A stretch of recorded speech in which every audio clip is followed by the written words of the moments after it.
You're watching RT from Moscow, and the main news story this hour, a jet carrying a triple champion Russian ice hockey team has crashed in flames near the runway in the city of Yaroslavl, 270 kilometres northeast of Moscow.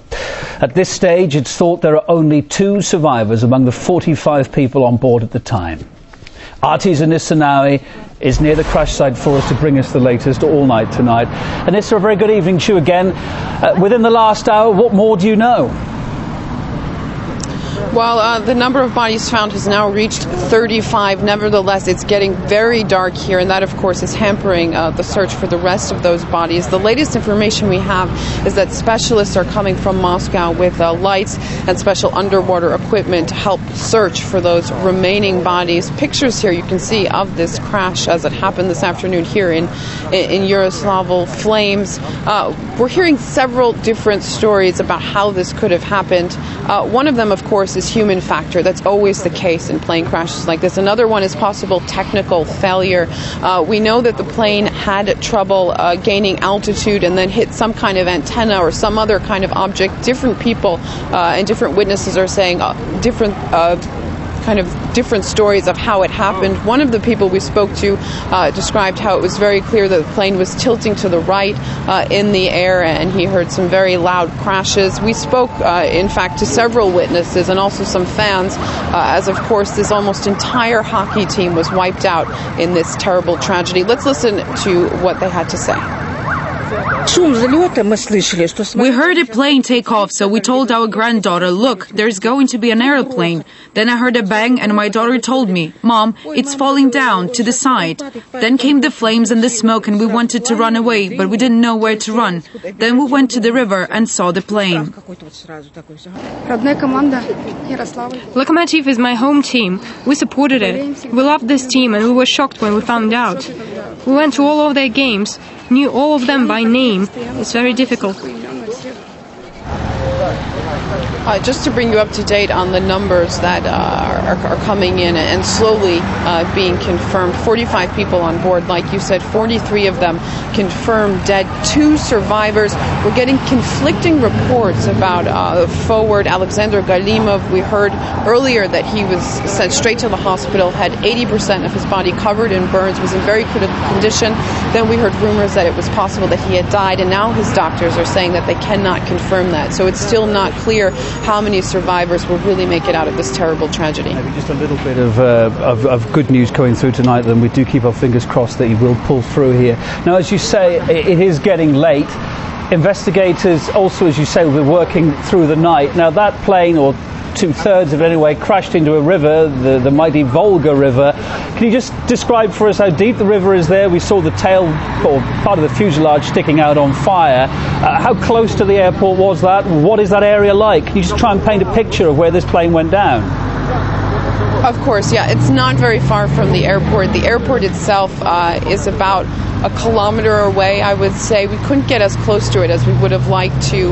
The crash site is just behind us here. Again, very difficult to get in there. We were able to film some of the pictures, and what I saw was, I mean, the Volga it's a huge river.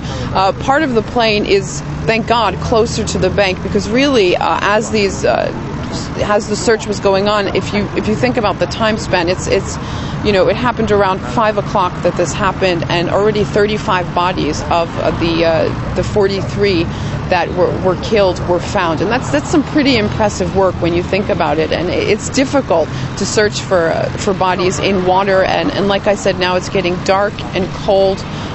So really, thoughts with these investigators and emergency teams that will be working certainly throughout the night to find the rest of those bodies.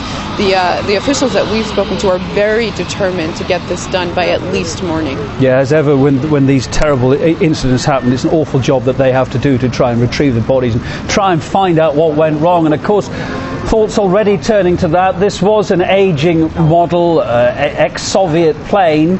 Nonetheless, even though it was an old plane, many of the experts we've had on saying, although it's an old plane, if it's well serviced, it's still going to be airworthy. What are the theories about what could have gone so badly wrong here?